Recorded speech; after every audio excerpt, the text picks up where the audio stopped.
praktek bimbingan, kelompok, tips agar manajemen waktu kamu lebih efektif. Selamat menyaksikan. Assalamualaikum warahmatullahi wabarakatuh. Waalaikumsalam warahmatullahi wabarakatuh. Gimana kabarnya? Alhamdulillah. Alhamdulillah baik.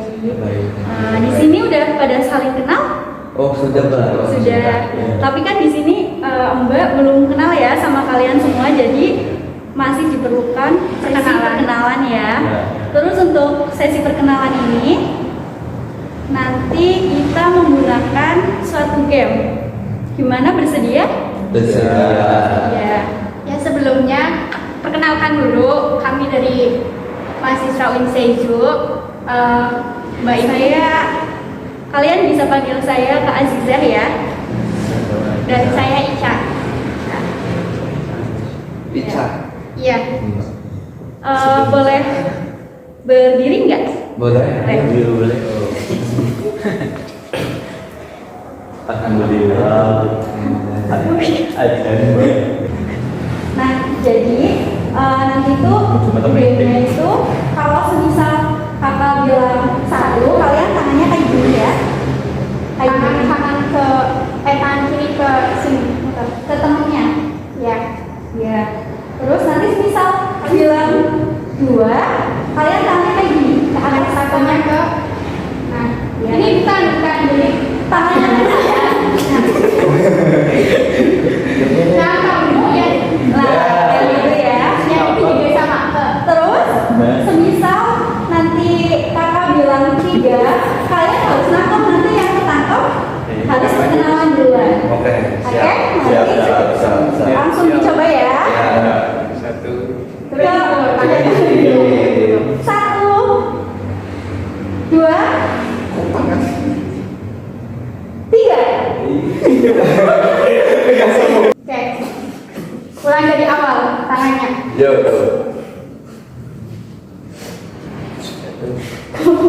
Kamu aja. Ya udah. Satu, dua, ya, tiga. Oke, nah kamu yang baju dulu ya, boleh memperkenalkan diri, sebutkan nama, kelas sama asal. Ya, asal tuh duduk boleh, boleh duduk kembali.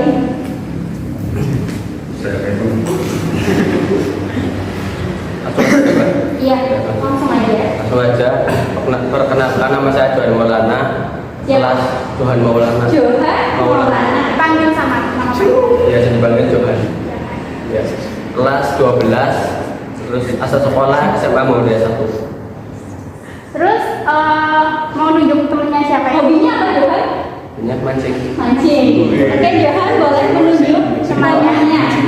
Musimnya apa? Oke, boleh. Kayak macam jas ya. Ya, langsung aja perkenalkan nama saya Dapat Tegar Saputra, biasa dipanggil Dava, kelas 10 sekolah di SMK Muhammadiyah 3 Purwokerto. Java sekolah di SMK 3 Purwokerto kelas 1 ya, kelas 10 ya? Iya. Ya oke, Java boleh menunjuk temennya. Seperti itu. Yang baju merah ya, silahkan. Yang perkenalkan nama saya Faris Ferdianto Syahputra, biasa dipanggil Farid. Sekolah di SMA Muhammadiyah 1 Purwokerto kelas 12. Fahri SMA 2 Purwokerto kelas SMA Muhammadiyah 1. SMA Muhammadiyah 1 kelas 12 ya. Oke, Fahri boleh menunjuk teman di antara dua ini. Riki, Oke, yang mana? yang baju hitam. Baju hitam semua. Sebentar hitam. Oh, sudah hitam. Perkenalkan nama saya Riki Yulian, biasa dipanggil Iki, kelas 9, sekolah di SMP Muhammadiyah 3 Purwokerto. Riki kelas 9 sekolah di SMP Muhammadiyah 3. Oke, yang terakhir silahkan yang bersarung. Bersarung. Perkenalkan nama saya Muhammad Desi. Siapa? Java. Tadi ada Java juga ya? Iya. Oh, Javanya ada dua. Tadi. Java dipanggilnya siapa? Java juga. Oh, timbang. Java kelas 8. Di MTS Muhammadiyah Purwokerto. Sekolah di MTS Muhammadiyah Purwokerto. Cibinong. Di sana bukan? Iya ya, yang depan SD di Ponegoro. Iya. MI. Iya. Oh, iya. Ya, selanjutnya kami itu di sini mengumpulkan kalian itu dengan tujuan melakukan bimbingan konseling kelompok dengan tema manajemen waktu. Adapun durasi atau waktu yang akan kami gunakan itu 20 menit ke depan. Gimana? Pada bersedia? Siap. Ya. Oke, kita langsung aja ya. Di sini kan kita mengambil tema mengenai yaitu manajemen waktu. Ada yang sudah tahu manajemen waktu itu apa? Mengatur waktu. Mengatur waktu, boleh. Yang lainnya ada yang tahu? Ya, manajemen waktu itu berarti upaya mengatur waktu Upaya untuk mengatur waktu agar lebih tertata. agar lebih tertata ya. Dari siapa Mas Johan ya? Tadi ada yang mau jawab lagi, silakan Mas. Siapa Fahri? Udah kejawab sama Mas Johan. Oh, udah harus dijawab sama Johan. Iya. Ada yang tahu lagi? Belum ya? Ya, mungkin Oh, mungkin apa ya? Silakan. itu kemudian Berarti sama ya? ya sama. Sama. Ya, jadi betul ya, manajemen waktu itu adalah suatu upaya untuk mengendalikan atau mengatur waktu dalam melakukan aktivitas tertentu agar waktu kalian itu bisa lebih produktif, efektif, dan lebih efisien. Nah, di sini kalian sudah memanage atau mengatur waktu dengan baik atau belum? Belum. Di sini kan tadi ada yang kelas 12, ada yang kelas 10, terus ada yang kelas 8 ya? Iya. Terus bagi kalian, kan kalian di sini di panti kegiatannya banyak nggak? Banyak. Kalian cara mengatur untuk kegiatan mengaji terus sama kegiatan yang lainnya dengan sekolah itu gimana? Gimana? Bikin jadwal. Terus ada lagi? Yang lainnya ada yang bikin jadwal juga?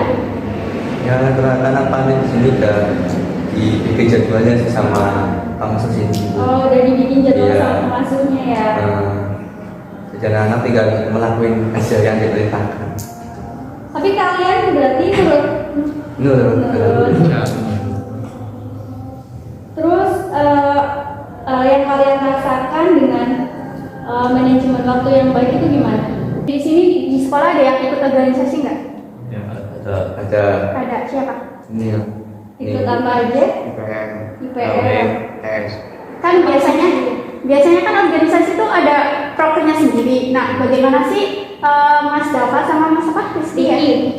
Itu manajemen waktu antara membagi waktu antara di panti sama di sekolahan itu gimana? Semisal ada kegiatan yang sama gitu, berbarengan waktunya itu gimana sih memanajemen biar dua-duanya itu terlaksana dengan baik? Melakukan apanya aku lebih penting dulu sih. Iya, berarti mempertimbangkan dulu ya mana yang lebih penting. Terus kalau Mas Java itu Menurut saya gimana? sendiri sih lebih pentingnya di sini dulu, tapi bagi waktu setengah-setengah nanti ke sekolah bisanya. Lebih pentingnya yang di sini dulu. Iya. Terus kalau misalnya yang di sekolah lebih penting itu gimana? Ya ke sekolah di sini saya izin dulu, Mei. Oh, berarti sama ya kayak Mas Riki ya, intinya dipertimbangkan dulu. Nah, terus untuk malamnya kalian biasanya kegiatannya sampai jam berapa? Kalau di sini 10 itu kegiatannya apa mengaji? Belajar. Nah, di sini berarti lagi belajar semua ya kalau malam-malam ya? Iya. Iya, terus untuk tidurnya sendiri teratur? Alhamdulillah teratur. Teratur. Berarti nggak ada yang begadang ya? Enggak. Nggak ada. Paling malam minggu Malam itu ngapain? nonton film. Film sampai jam 12 lebih. Jam 12 maksimal. Semaunya. Oke, kita berarti langsung aja masuk ke tips atau cara. Dari yang telah disampaikan tadi kan Mas Fahri, Johan, Mas Riki sama Mas Java, iya kan itu udah melaksanakan manajemen waktu dengan baik. Ya. Itu bisa kalian sharing tipsnya untuk Mas Java sendiri. Caranya membuat jadwal dan mengatur waktu dengan baik. Mana yang lebih penting dan mana yang nggak penting. Oh iya, jadi itu bisa dengan kita Membuat jadwal dan memprioritaskan yang mana yang lebih dahulu dipentingkan daripada yang satunya. Ya, jadi intinya membuat jadwal dan mempertimbangkan skala prioritas mana yang lebih penting gitu ya. Dimana Mas Java bisa dicoba ya tips dari Mas Riki. Ya betul. Jadi untuk tips atau cara memanage waktu itu tadi seperti yang sudah disampaikan oleh Mas Riki, itu membuat perencanaan atau kita membuat jadwal. Terus yang kedua kita itu mempertimbangkan skala prioritas. Terus setelah perencanaan itu kan pastinya kita akan realisasikan kan, kita akan laksanakan.